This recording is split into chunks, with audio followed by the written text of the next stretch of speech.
O governo federal anunciou a dispensa de 11 gestores de saúde indígena.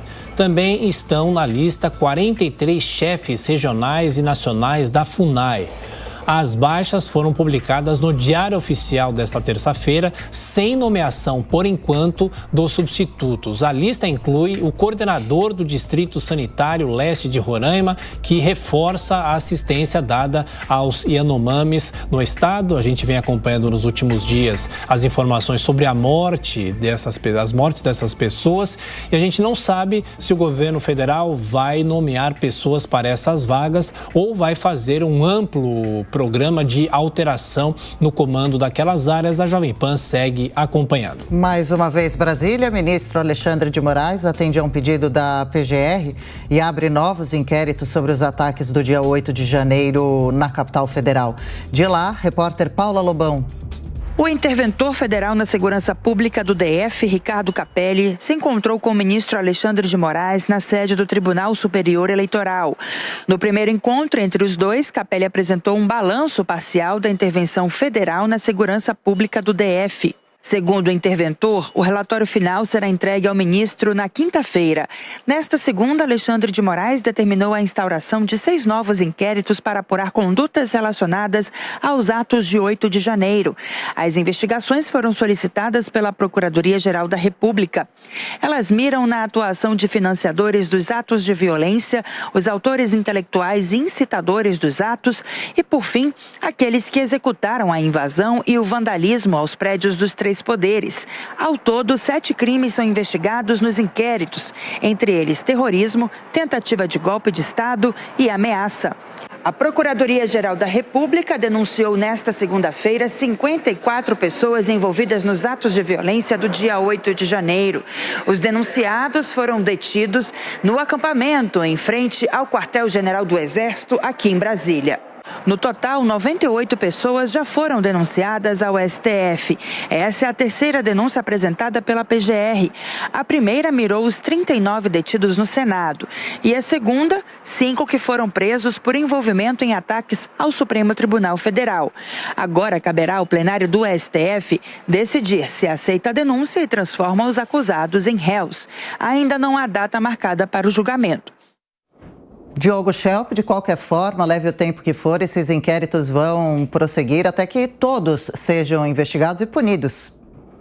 Adriana, exatamente. É preciso virar a página dessa triste história, né, do Brasil, que é esse ato, que foi esse ato de 8 de janeiro, que tinha ambições, intenções de destituir um governo eleito. E, obviamente, que o caminho para isso é a justiça, respeitando o devido processo legal, que os acusados, os investigados tenham a chance de se defender. Começa de maneira correta quando se tem, né, abertura de 6 inquéritos que foram pedidos pela PGR ao ministro Alexandre de Moraes, porque em outras situações a gente viu, né, medidas adotadas pelo ministro ou por outros de ofício, por iniciativa própria, muitas vezes até sem a PGR ter qualquer conhecimento ou ficando sabendo através da imprensa, como a gente já noticiou outras vezes. É interessante porque desses 6 inquéritos, 3, né, têm a intenção de investigar, primeiro, os autores intelectuais, depois os financiadores e, por fim, os participantes diretos dos atos. E os outros 3 para investigar parlamentares que, de alguma forma, participaram ou incitaram esses atos de vandalismo. A gente sabe que os desafios da área da justiça, nesse caso, são enormes, porque os processos podem, infelizmente, se arrastar por anos, né? Quais são os principais pontos, nesse momento, para começar a dar sequência a essas investigações e essas punições? Pois é, a gente não tem um precedente de tamanha proporção, né? No dia dos atos, nos dias 8 e 9, foram mais de 1.500 pessoas presas. Pessoas que estiveram ligadas às manifestações diretamente, aos atos de vandalismo e pessoas que estavam na frente dos quartéis.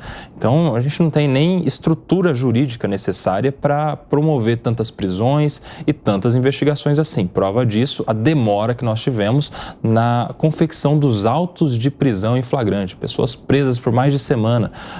Nós tivemos pessoas que passaram mais de dias sem audiência de custódia. E agora a gente está vendo uma concentração dessas investigações todas na mão do Supremo Tribunal Federal, nas mãos do relator ministro Alexandre de Moraes. A gente tem um desafio gigantesco. A gente precisa se lembrar, por exemplo, que na época do mensalão, a ação penal 470, o Supremo Tribunal Federal ficou praticamente parado por um ano aproximadamente, sem julgar outras questões, julgando apenas o processo do mensalão. Aparentemente, a gente vai ter aí um fato muito parecido agora diante da necessidade de investigação de tantas pessoas assim, e lembrando, pessoas que precisam ter as suas condutas individualizadas, pessoas caso a caso, responsabilidade por responsabilidade de todas elas. Então, a gente tem um desafio gigantesco para o judiciário brasileiro. E, se possível, em 30 segundos também, Diogo Schelp, mais uma vez, a gente fica no aguardo também das autoridades do dia principais, Anderson Torres e Ibanez Rocha, depoimento e o celular, né, do governador afastado também,